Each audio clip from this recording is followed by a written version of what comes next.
Hello guys, another vlog, another day. Magandang araw sa inyo. Ito nga pala uli si King Copil at welcome uli sa aking channel. Ang pag-uusapan natin sa araw nito ay ano ba ang lihim ng isang OFW. So may mga lihim yan na hindi sinasabi sa inyo.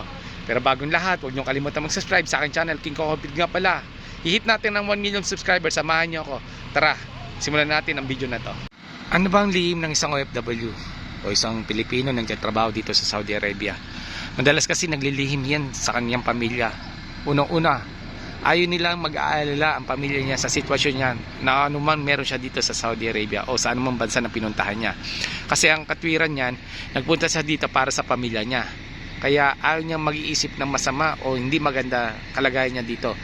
Yan ang madalas na inililihim ng isang OFW. Tulad niya, halimbawa yung sitwasyon niya. Minsan hindi na yan kumakain sa tamang oras. Yan. Kasi mas iniisip niya yung pamilya niya imbis yung sarili niya. Isa yan sa mga una niyang iniisip. Pangalawa, ano pa ba? Yung sitwasyon na meron siya. Minsan nakakala ng pamilya niya sa Pilipinas na okay siya, pero hindi niya sinasabi kung ano talagang tunay niyang kalagayan. Kasi imbis na mag-isip siya o mag-isip ang pamilya niya para sa kanya, mas gusto niya sinasarili niya na lang. So kung mapapansin nyo, madalas sa mga social media post nakangiti. Pero ang totoo niyan, hindi. Pinapakita niya lang na nakangiti siya, pero ang totoo niyan, hindi naman siya okay. Kumbaga, deep inside, alam niyang pagod siya, pero nilalabanan niya. Minsan nga, may time na parang na-homesick na siya, pero madalas niyang iniisip ay ang pamilya niya sa Pilipinas. Yan ang isa sa mga lihim, o yun ang lihim ng isang OFW. Marami pa yan na hindi sinasabi sa inyo. Kaya kung halimbawa naman may nakikita kayong hindi maganda sa kanya, tinatanggi niya pa rin yan. Kayong mga pamilya sa Pilipinas, halimbawa niya, makita habang kausap niyo mahal niyo sa buhay, nakikita niyo na akala niyo parang okay siya, pero ang totoo niyan, minsan nililihim na yan. Halimbawa may sakit siya, hindi niya sinasabi sa inyo kasi ayaw niya mag-alala kayo. Tapos madalas sinasabi niya na okay lang siya, pero ang totoo hindi.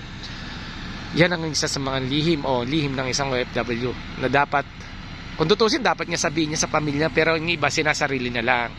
Yan. So may mga sikretong bagay na ayaw niya talaga ibulgar para sa kabubuti ng kanyang pamilya sa Pilipinas. Kasi ang katwiran ng isang OFW, kaya naman siya nandito sa ibang bansa ay para sa kanyang pamilya. Yun naman talaga number one purpose . Pangalawa lang yung kagustuhan ng para sa sarili niya.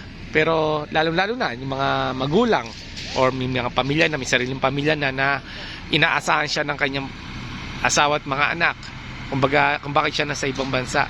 Pero lagi yung tatandaan na sa bawat hirap ng isang OFW, katumbas niya na para sa ikakaayos, ikakabuti ng pamilya niya sa Pilipinas.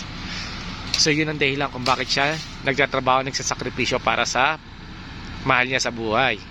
So yun. So paano guys, hanggang dito na lang uli.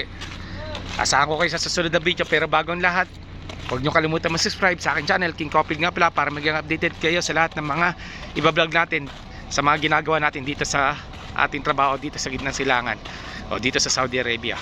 So paano guys, siya nga pala uli, huwag nyo kalimutan mag-subscribe, i-hit natin ng 1 million subscriber para sama-sama tayo. Okay guys, hanggang sa ulitin, paalam.